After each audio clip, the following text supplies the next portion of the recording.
नमस्कार दोस्तों, मैं अंकुर उपाध्याय स्वागत करता हूं आप सभी का एक बार फिर से अपनी नई वीडियो में।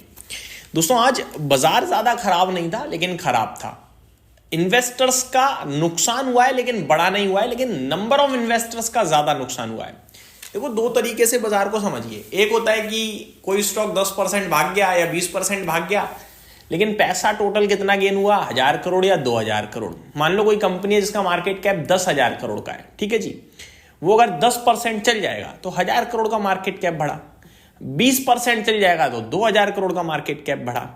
अब मान के चलो कोई 10,000 करोड़ की मार्केट कैप कंपनी 20% का सर्किट मार दे, हम लोगों को लगेगा अरे धुआंधार तूफानी तेजी, लेकिन पैसा कितना बना लोगों का, टोटल मार्केट कैपिटलाइजेशन कंपनीज का कितना बढ़ा, मात्र 2000 करोड़ से, ठीक है जी।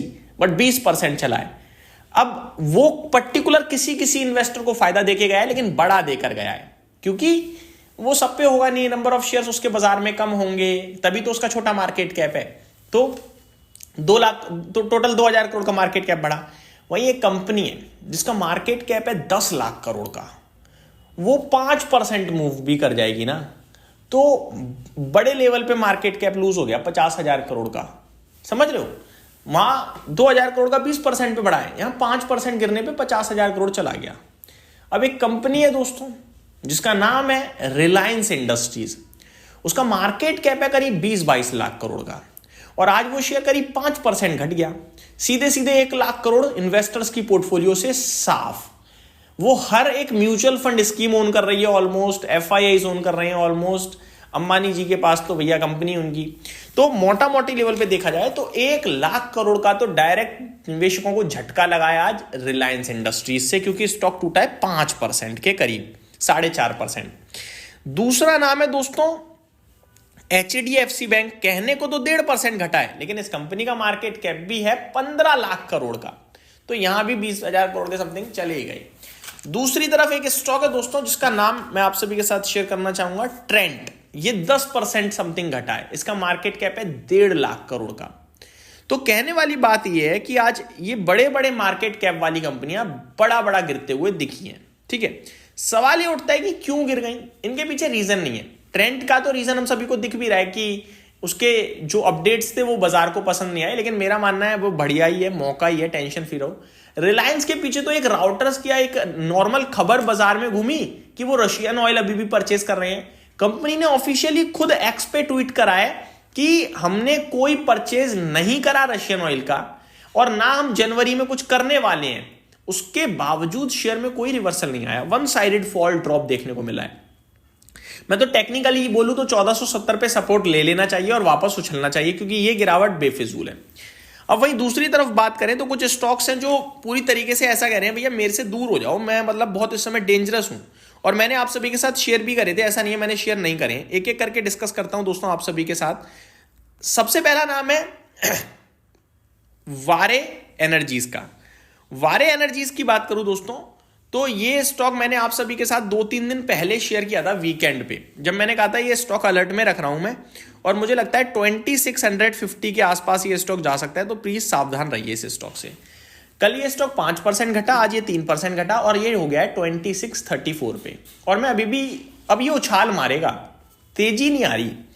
उछाल में कितना उछल जाएगा मैं आपको वो भी बताना चाहूंगा।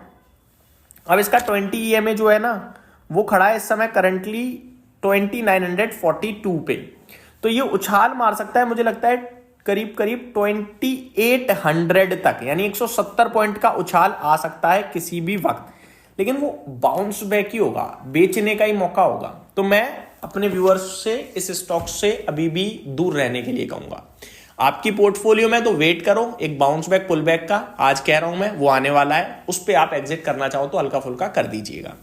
इसी का एक भैया है प्रीमियर एनर्जीज, इसको मैं कवर नहीं करता ज्यादा, लेकिन मैंने कल जब कवर किया था तो मैंने आपसे डिस्कस किया था कि ये भी और नीचे जाने को तैयार है। एक्चुअली में देखा जाए तो इसका चार्ट स्ट्रक्चर वारे एनर्जीज से ज्यादा वीक है।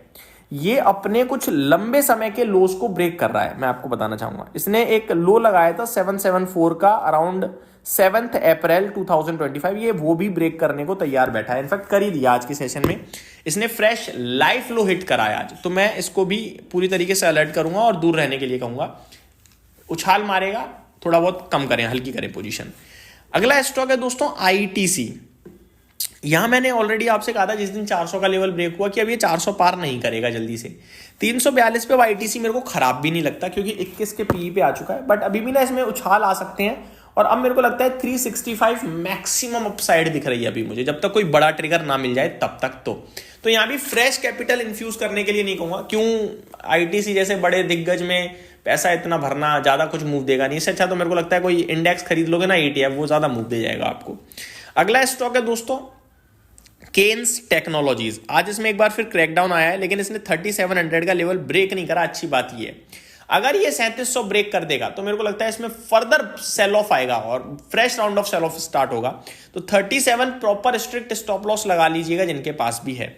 अगला है दोस्तों डिक्सन टेक्नोलॉजीज। ये भी नहीं रुक रहा, ये भी गिर रहा है, लेकिन ये मेरी नजरों में क्लियर कट अपॉर्चुनिटी। क्यों? देखो भाई 11700 पे मैं केन्स को ऐसे व्यर्थ नहीं जाने दूंगा। और मैं अगर आज आपसे कह दूं बेच दो, बेकार है भाई। ये है ही नहीं शेयर बेचने वाला 11700 पे। किसी के पास है, आपको इस समय दर्द दे रहा है, दुख दे रहा है, झेल लो। अच्छा समय आएगा, आपको मजा भी आएगा। मैं बता रहा हूं बहुत तेज भागता है ये शेयर। और हो सके पॉसिबल हो तो हर महीने एक आध शेयर आप इसे एड ऑन डिप करते रहो, मौका दे रहा है, सिंपल है। 57 के पीई पे डिक्सन टेक का मिलना अपने आप में बड़ी बात है भाई।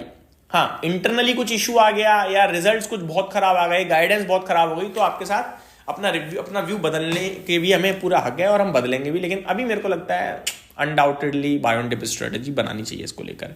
अगला है दोस्तों Indian hotels. Same view Dixon tech वाला, गोल्डन अपॉर्चुनिटी दे रहा है 700 सवा 700 पे। Don't miss this type situation है ये इंडियन होटल में। 725 मिलेगा नहीं आपको, दोबारा मैं बता रहा हूं। ये अभी डरा रहे हैं ना, ये इंडियन होटल 62 के पी पे, देश का सबसे बड़ा होटल चैन टाटा ग्रुप, ये मतलब 1 लाख करोड़ के मार्केट कैप पे आपको ताज होटल मिल रहा है पूरा ये मान लो भाई। ताज, जिंजर, मतलब टॉप लेयर, मिड लेवल और लोअर लेवल तीनों है इनके पास, सब मिल रहा है आपको। तो ये छोड़ने वाला स्टॉक है ही नहीं। और ट्रेवल टूरिज्म दुनिया कह रही है, उसके बाद आप ये स्टॉक को यहाँ पे देख रहे हो, तो फिर ये तो क्वालिटी से टोटली समझौता करना है अगर यहाँ बेच के चले गई तो। गोल्डन अपॉर्चुनिटी है मेरी नजरों में। आराम से आपको ये चार्ट डिजिट में दिखेगा, लेकिन उसके लिए समय लगेगा 1.5-2 साल, लेकिन बढ़िया स्टॉक है, अच्छे भाव पे मिल रहा है। ये मेरी तरफ से अपडेट है दोस्तों इन स्टॉक्स को लेकर। उम्मीद करता हूं वीडियो पसंद आई होगी। वन मोर थिंग दोस्तों, यूएस वेनेजुला में जो हुआ उसको लेकर बड़ी टेंशन हो रही है। देखो वेनेजुला का मार्केट 17% ऊपर खड़ा है यूएस की वजह से। पता है क्यों? यूएस कह रहा है हम चलाएंगे रिफाइनरीज, हम करेंगे फायदा। तो यूएस के लोग खुश हैं कि इकोनॉमी सुधरेगी। निश्चिंत रहें, यही बस बताना था। उम्मीद करता हूं डिटेल्स पसंद आई होंगी। Thank you so much for watching this video. Have a great day guys.